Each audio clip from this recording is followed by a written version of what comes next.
के हाथ में है, उसकी क्या इच्छा है मैं खुद नहीं मालूम। हम तो लगे रहते हैं आप लोगों की प्रार्थना को प्रभु यीशु मसीह के पास पहुंचाते हैं और प्रभु यीशु मसीह उनको सुनता है। प्रार्थना सबके ऊपर जाती है, पूरी किसकी प्रार्थना कब वो करेगा उसके हाथ में। क्योंकि इसीलिए जब हम लोग आखिरी प्रार्थना करते तो हम बोलते हैं यीशु मसीह की जय, तो हम कहते हैं 3 बार बोलो, खूब जोर से चिल्ला के जय जय जय। जब खूब जोर से आप बोलोगे तो सिंहासन में जो बैठा है ऊपर आसमान में उसका सिंहासन हिल जाए। वो कहेगा यार ये लोग मान दे मेरा सिंहासन नहीं हिलाई दे रहे, लाओ उनकी प्रार्थना में पूरा करना पड़ेगा। इसलिए हम कहते हैं कि जब आखिरी में हम बोलते हैं यीशु मसीह की, तो आप बोलना 3 बार जय जय जय जोर से चिल्ला के। तो जो सिंहासन में बैठा स्वर्ग में इतनी तेज आवाज जाएगी उसका सिंहासन हिल जाए। ऐसा नहीं कोई आता है अचानक चौंका जाए, भैया तो हमें चौंका दिया, इतनी तेज बोलो तो खुद ही चौंक जाए वो, चाहे भैया तो इनको देना पड़ेगा, लेकिन हमारा सिंहासन हिला हिला के हमको बैठने नहीं देंगे। जोर से प्रार्थना करना, जोर से चिल्लाना है। इसलिए यीशु मसीह कहते हैं, इसमें एक वचन में और बता रहे प्रभु जी इसी योजना के आगे 36 वचन में, इसलिए यदि पुत्र तुम्हें स्वतंत्र करेगा तो तुम सचमुच स्वतंत्र हो जाओगे।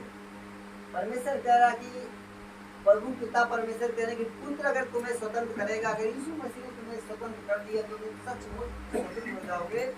स्वतंत्र होने का मतलब तुम आजाद हो जाओगे, तुम्हें क्या है चंगाई मिल जाएगी। लेकिन चंगाई कभी कभी क्यों नहीं मिलती ये भी आप बता दे कारण। हम कभी कभी क्या होता है दूसरों को माफ नहीं कर पाते हैं, चाहे आपका घर वाला हो, चाहे पड़ोसी हो, चाहे कहीं आप नौकरी करते हो ड्यूटी करते हो वहाँ का हो, आप अगर माफ नहीं कर पा रहे हो तब भी आपके रास्ते बंद हो जाते हैं, तभी घर में दिक्कत परेशानी कर्जे आ जाते हैं, क्योंकि दिल से हम किसी को माफ नहीं कर पा रहे हैं। तो हमें सबसे पहले हम सोचे कि हमारे मन में किसी के लिए ऐसा तो नहीं जो हम माफ नहीं कर पा रहे हैं, हमें माफ करना है। और एक दूसरी चीज ये भी करने की कोशिश करना है कि घर में ज्यादा हम किसी की बुराई न करें। तो कभी कभी क्या होता है खाली टाइम होता है तो हम लोग आपस में क्या करने लगते हैं, भाई वो देखो ऐसा है, मतलब चुगली करने लगते, बुराई करने लगते हैं। सबके घर में होता है इसे, ये नहीं कहने कि हम बिल्कुल सही है। तो कोशिश करना है कि इससे थोड़ा दूर रहे, क्योंकि वचन में लिखा होगा कि चुगली करने वालों से परमेश्वर विमुख रहता है, उसके पास से यीशु मसीह हट जाएगा। क्योंकि जब आखिरी प्रार्थना करते तब हम उसमें बताते कि हमें बुराई करने से बचाओ। आखिरी प्रार्थना जब करते तो कहते बुराई करने से, और आखिरी प्रार्थना में ये भी हम लोग कहते हैं जिस तरह हमने अपने अपराधियों को क्षमा किया वैसे ही तू भी हमारे अपराधों को क्षमा कर। इसलिए प्रभु कह रहा कि किसी को अगर नहीं माफ कर पाए तो माफ करना है। आपके साथ किसी ने गलत किया हो, आपकी बीमारी किया हो, चोरी किया हो, या वो कोई भी दिक्कत हो, पैसे दिया हो वापस नहीं किया हो, उल्टा सीधा बोलो, गाली बोलो, हमें उसे दिल से माफ कर दो। माफ करेंगे तो आपके रास्ते खुल जाएंगे।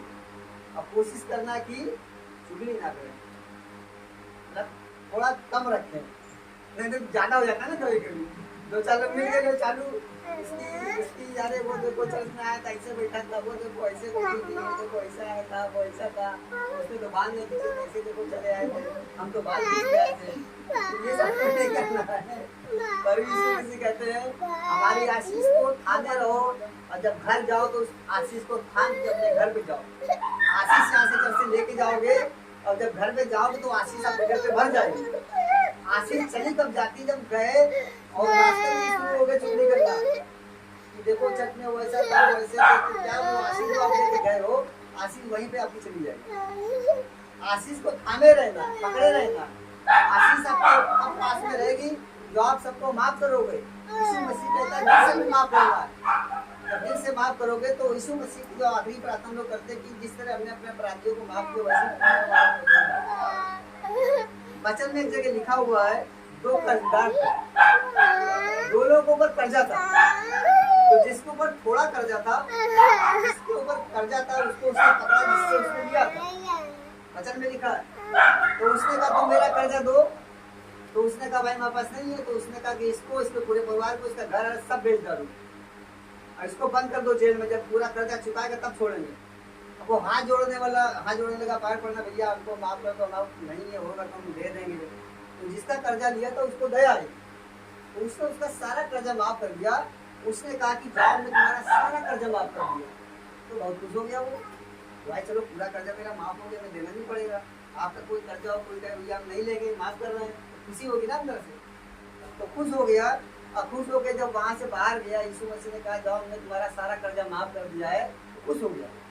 खुश होकर बाहर गया तो उससे भी किसी ने कर्जा लिया था, उससे भी किसी ने कर्जा लिया था जिसको माफ किया गया। तो बाहर गया तो उसको वो मिल गया जिसने कर्जा लिया था, उसने उसको पकड़ा। उसने कहा तुम मेरा कर्जा दे दो तुम्हें बहुत मारेंगे, नहीं तो तुमको बंद कर दे, तुमको छोड़ेंगे नहीं जब तक कर्जा नहीं दोगे।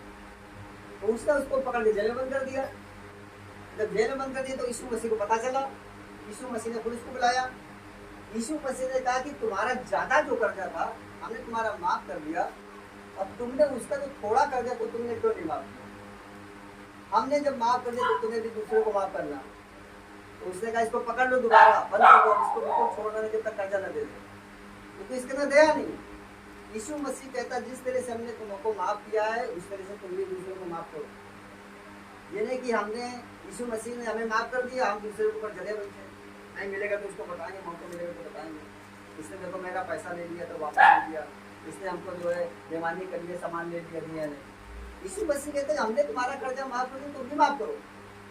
यीशु मसीह कहते हैं तुम मेरे पास आते हो, वचन में लिखा तुम्हारे पाप चाहे लाल रंग के हो चाहे जैसे भी हो, हम जब तुम मेरे पास है तो तुम्हारे सारे पाप हम माफ कर देते हैं, गुनाहों को माफ कर देते हैं, और तुम भी इसी तरह से दूसरे गुनाहों को माफ करो।